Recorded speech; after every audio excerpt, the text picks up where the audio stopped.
Hello বন্ধুরা, কেমন আছেন আপনারা? আশা করি আপনারা সবাই ভালো আছেন আর সুস্থ আছেন। তাহলে আজকে আপনাদেরকে West Bengal municipal service commission এর একটা already details of notification vacancy upload করে দিয়েছি। আপনারা যদি ডিটেলসটা দেখতে চান তাহলে আপনারা ওখানটা গিয়ে দেখতে পারেন। আজকে আপনাদেরকে হাউ টু অ্যাপ্লাই সৎকার কর্মী যেটা একটা ভ্যাকেন্সি, সেই ভ্যাকেন্সি নিয়ে আজকে আপনাদেরকে স্টেপ বাই স্টেপ দেখাবো আপনারা কি করে আবেদন করবেন। তাহলে আপনারা ভিডিও স্কিপ করবেন না, ভিডিও আপনারা পুরো দেখবেন। অনেক বন্ধুদের কমেন্ট আসছিল, স্যার একটা how to apply video upload করে দেবেন যবে ফর্মটা শুরু হবে। তাহলে আপনাদের কথাতে আজকে আপনাদেরকে স্টেপ বাই স্টেপ আপনাদেরকে দেখাবো আপনারা কি করে আবেদন করবেন। তাহলে আপনাদের সাথে একটাই রিকোয়েস্ট থাকে, প্লিজ আমার চ্যানেল যদি নতুন হয়ে থাকেন তাহলে আমার চ্যানেলকে সাবস্ক্রাইব করে বেল আইকনটা ক্লিক করে রাখবেন, কেন এই চ্যানেলে আপনারা ছোট বড় থেকে নিয়ে সব আপডেট আপনারা এই চ্যানেলে পেয়ে যান। তাছাড়া এখানে কলকাতা কর্পোরেশন যে কোনো ভ্যাকেন্সি আপডেট আপনারা, তাহলে চলি আপনাদের সময় নষ্ট না করে আপনাদেরকে ডিটেলসে দেখায়। এখানটা দেখেন, আপনারা প্রথমে আপনাদেরকে কি করতে হবে, লগ ইন বাটনে আপনাদেরকে ক্লিক করতে হবে।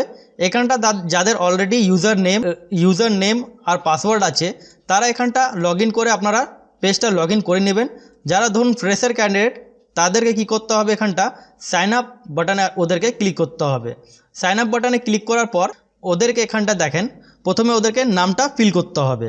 নাম ফিল করার পর ইমেল আইডি আপনারা দিয়ে দেবেন, যেটা আপনাদের অ্যাক্টিভ ইমেল আইডি, সেই ইমেল আইডি আপনারা এখানটা বসিয়ে দেবেন। তারপর কি জিজ্ঞাসা করা হয়েছে এখানটা দেখেন, আপনাদেরকে এখানটা মোবাইল নাম্বারটা বসাতে হবে। আপনার যা রেজিস্টার্ড মোবাইল নাম্বার, সেই মোবাইল নাম্বারটা আপনারা এখানটা বসাবেন। তারপর এখানটা দেখেন আপনাদেরকে এখানে পাসওয়ার্ড একটা আপনাদেরকে ক্রিয়েট করতে হবে।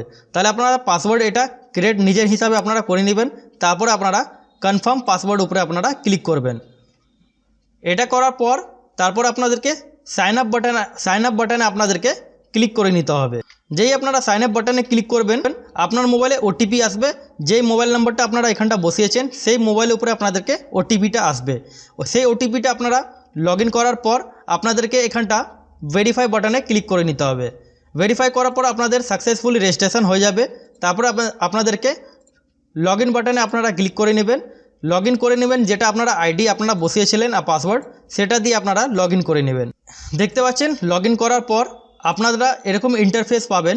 লেফট সাইডে আপনারা দেখতে পাচ্ছেন একটা পোস্ট চলছে, একটা আছে সাব রেজিস্টার্ড পোস্ট আর সেকেন্ড আছে সৎকার কর্মী। তাহলে আপনারা সৎকার কর্মীর উপরে আপনারা ক্লিক করবেন। ক্লিক করার পর আপনারা হালকা স্ক্রল ডাউন করবেন, তলার দিকে আপনারা অ্যাপ্লাই অনলাইন বাটনে আপনারা ক্লিক করে নেবেন। অ্যাপ্লাই অনলাইন বাটনে ক্লিক করার পর আপনাদেরকে প্রথমে এখানটা দেখেন আপনাদের জেন্ডার যা আছে মেল ফিমেল, তাহলে আপনারা এখানটা ম্যারিটাল স্ট্যাটাস আপনারা ম্যারিড বা আনম্যারিড সেটা আপনারা এখানটা বসিয়ে দেবেন। তারপর এখানটা কি জিজ্ঞেস করা হয়েছে এখানটা দেখেন, আপনার ফার্স্ট নেম মানে ফুল নেম আপনার যা, সেটা ফুল নেমটা অলরেডি এখানটা চলে আসবে, কেন আপনারা রেজিস্ট্রেশন যা করেছেন সেটা অটোমেটিকলি এখানটা চলে আসবে। আপনাদেরকে এখানটা দেখেন মায়ের নাম আপনাদেরকে বসাতে হবে। আপনার মায়ের নাম যা, সেই মায়ের নামটা এখানটা বসিয়ে দেবেন। তারপরে এখানটা দেখেন ফাদার নেম আপনাদেরকে এখানটা বসাতে হবে।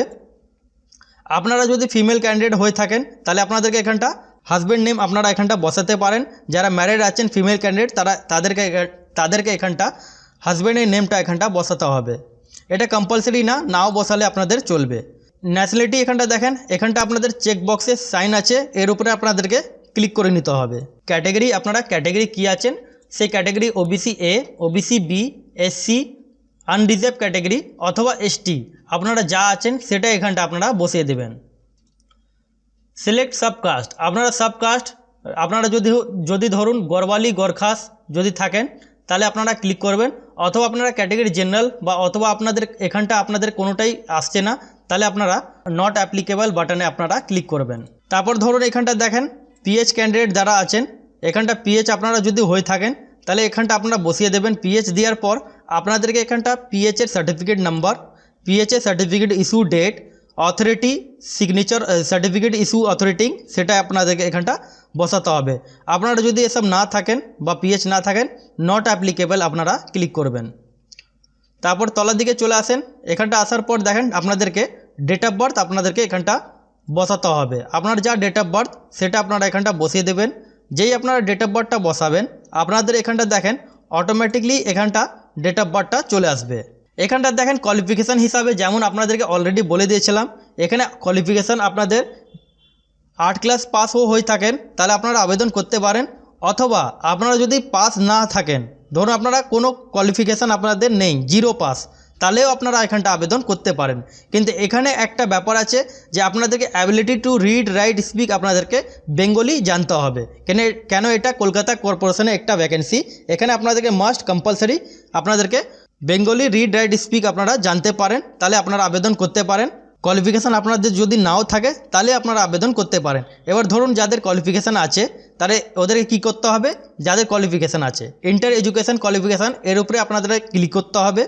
আপনাদের ধরুন স্ট্রিম যা আছে, তাহলে স্ট্রিম এমন কিছু বলে থাকে না, এখানটা আপনাদের যদি মাধ্যমিক এইচএস গ্র্যাজুয়েশন থাকে তাহলে আপনারা এখানটা বসাতে পারেন, অথবা আপনারা এখানটা যদি 8 পাস থাকেন তাহলে এখানটা 8 বসিয়ে দেবেন। পার্সেন্টেজ আপনাদের যা আছে সেই পার্সেন্টেজটা এখানটা আপনারা বসিয়ে দেবেন। কোন সালে আপনারা পাস হয়েছেন সেই পাসিং ইয়ারটা এখানটা বসিয়ে দেবেন। কোন বোর্ড দিয়ে কোন স্কুল দিয়ে হয়েছেন সেই স্কুলের নাম অথবা বোর্ডের নামটা এখানটা বসিয়ে দেবেন। হাইয়েস্ট কোয়ালিফিকেশান আপনাদের যদি থাকে তাহলে আপনারা এখানটা হাইয়েস্ট কোয়ালিফিকেশান বসাবেন, আর যদি নেই তাহলে আপনারা ছেড়ে দেবেন। এবার ধরুন এটা আপনাদেরকে এডুকেশান কোয়ালিফিকেশান দেখিয়ে দিলাম, এইভাবে দেখিয়ে আপনারা নেক্সট করবেন। এবার ধরুন যাদের কোয়ালিফিকেশান নেই তাদেরকে এখানটা কী করতে হবে, অ্যাবিলিটি টু রিড এর উপরে আপনাদেরকে ক্লিক করতে হবে। এসব বক্সগুলো আপনারা যদি নাও ফিল করেন তাহলে আপনাদের সাবমিট আপনারা ফর্ম করতে পারেন। তাহলে ধরুন আমার কোনো কোয়ালিফিকেশান নেই, আমি সেই হিসাবে এখানটা অ্যাপ্লাই করতে চাই, তাহলে সেই হিসাবে আপনাদেরকে দেখাচ্ছি। যাদের কোয়ালিফিকেশান নেই তারা কী করে আবেদন করতে পারেন, তাদেরকে এখানটা able to read write speak এর উপরে ক্লিক করার পর নেক্সট বাটনে ক্লিক করবেন। তাহলে দেখতে পাচ্ছেন এখানটা আপনাদের সেভ নেক্সট বাটনে আপনাদেরকে ক্লিক করতে হবে। এবার আপনার বাড়ির অ্যাড্রেস সেটা আপনারা এখানটা বসিয়ে দেবেন। কোন ডিস্ট্রিক্টে আপনারা থাকেন সেই ডিস্ট্রিক্টের নামটা দিয়ে দেবেন। পুলিশ স্টেশন, আপনার যা পুলিশ স্টেশন সেই পুলিশ স্টেশনের নাম, পোস্ট অফিসের নাম সেটা দিয়ে দেবেন। পিনকোড অটোমেটিকলি এখানটা চলে আসবে। অনেক সময় কি হয় আপনাদের এখানটা পোস্ট অফিস আসে না, সেজন্য আপনারা এখানটা ফর্ম ভরার সময় অনেকটাই ভুল করে দিন। তার জন্য আপনারা কি করবেন, আদার্স বাটনে আপনারা ক্লিক করবেন। এখানটা আদার্স বলে অপশান, এর উপরে ক্লিক করার পর আপনারা পোস্ট অফিস এখানটা আপনারা লিখতে পারেন। পোস্ট অফিস লেখার পর আপনারা এখানটা পিনকোডটা বসিয়ে দেবেন। এবার আপনার বাড়ির ঠিকানা সেম, তাহলে আপনারা চেক বক্সের উপরে ক্লিক করবেন। আদার্স কোয়ালিফিকেশান এখানটা দেখেন must be strong and physical fit আপনাদেরকে হতে হবে, yes. Must be ability perform outdoor duties smoothly, yes, এর উপরে আপনাদেরকে ক্লিক করে নিতে হবে। তারপরে আপনাদের যদি ধরুন এক্সপিরিয়েন্স থাকে তাহলে আপনারা এক্সপিরিয়েন্স বসাবেন, নাহলে আপনারা এগুলো ছেড়ে দেবেন। তারপরে আপনাদের কী করতে হবে, নেক্সট বাটনে আপনাদেরকে ক্লিক করতে হবে। যেই আপনারা নেক্সট বাটনে ক্লিক করবেন, দেখেন যেমন আপনাদেরকে আগে বলেছিলাম আপনাদেরকে এখানটা পাসপোর্ট সাইজের ফটো আপলোড করতে হবে। তারপরে আপনাদেরকে এখানটা সিগনেচার আপলোড করতে হবে।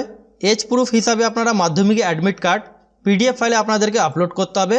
সেটা 100 কেবি থেকে 400 কেবির মধ্যে আপনাদেরকে আপলোড করতে হবে।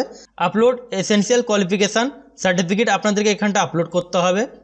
তাছাড়া এখানটা দেখেন যারা SC ST ক্যান্ডিডেট তাদেরকে এখানটা বক্স আপনারা পেয়ে যাবেন, সেই হিসাবে আপনাদেরকে আপলোড করে নিতে হবে। অনেকগুলো ব্ল্যাঙ্ক আছে, এগুলো আপনারা ছেড়ে দেবেন। এখানটা দেখতে পাচ্ছেন ডকুমেন্টসগুলো আপলোড করার পর আপনারা ঠিকঠাকভাবে ডকুমেন্টস আপলোড করার পর আপনাদেরকে কি করতে হবে, এখানটা দেখেন এখানটা প্লেস জিজ্ঞেস করা হয়েছে, আপনারা কোন জায়গায় থাকেন বা কোন ডিস্ট্রিক্টে থাকেন সেই ডিস্ট্রিক্টের নামটা আপনারা এখানটা বসিয়ে দেবেন। তারপরে এখানটা দেখেন চেক বক্সে সাইন, এর উপরে আপনাদেরকে ক্লিক করে নিতে হবে। ফর্মটা আপনার চলে আসবে, পুরোটাই চলে আসবে। ফর্ম আপনারা ভালো করে দেখে নেবেন, বুঝে নেবেন। ফর্মে কোনো জায়গায় ভুল থাকে তাহলে আপনারা এখানটা বক্সগুলো দেখতে পাচ্ছেন, যে জায়গায় আপনাদের ভুল হয় তার উপরে আপনাদেরকে ক্লিক করে আপনারা সেই জায়গাটা চলে আসবেন। তাহলে ফর্মটা পুরো চেক করার পর আপনারা লাস্টে নেক্সট বাটনে আপনারা ক্লিক করবেন। নেক্সট বাটনে ক্লিক করার পর এখানটা দেখতে পাচ্ছেন আপনাদেরকে অ্যাপ্লিকেশান ফি যেটা বলা হয়েছে 200 টাকা আপনাদেরকে অ্যাপ্লিকেশান ফি পে করতে হবে যারা ক্যাটাগরি জেনারেল OBC তাদেরকে। তারপরে পে অ্যান্ড সাবমিট বাটনে আপনাদেরকে ক্লিক করতে হবে। যেই আপনারা পে অ্যান্ড সাবমিট বাটনে ক্লিক করলেন, তারপরে এখানটা আপনারা ডেবিট কার্ড অথবা নেট ব্যাঙ্কিং থ্রু আপনারা পেমেন্ট করতে পারেন। তাহলে দেখেন এখানটা ডেবিট কার্ডে অপশানের পর আপনাদের এখানটা কার্ড নাম্বারটা বসাতে হবে, ডেট অফ এক্সপায়ারি বসাতে হবে, সিভি নাম্বার ব্যাক সাইডে আপনারা ATM কার্ডে ব্যাক সাইডে আপনারা সিভি নাম্বার পেয়ে যাবেন, CVV নাম্বার। আর আপনাদেরকে এখানটা কার্ড হোল্ডার নেম আপনাদেরকে বসিয়ে মেক পেমেন্টের উপরে ক্লিক করার পর আপনাদের মোবাইলে ওটিপি আসবে। ওটিপি ভেরিফাই করার পর আপনাদের ফর্মটা সাকসেসফুলি সাবমিট হয়ে যাবে। এটা একটা ডেমো ফর্ম, সেই জন্য আপনাদেরকে দেখালাম না। তাহলে আশা করি বন্ধুরা আপনাদেরকে ঠিকঠাকভাবে বুঝাতে পারলাম। অথবা আপনাদের যদি কোনো কোয়ারি থাকে তাহলে আপনারা কমেন্ট সেকশানে কমেন্ট করবেন। আর আপনাদের সাথে সবসময় একটা রিকোয়েস্ট থাকে, প্লিজ আমার চ্যানেল যদি নতুন হয়ে থাকেন তাহলে চ্যানেলটাকে সাবস্ক্রাইব করে বেল আইকনটা ক্লিক করে রাখবেন এরকমই আপডেট জন্যে।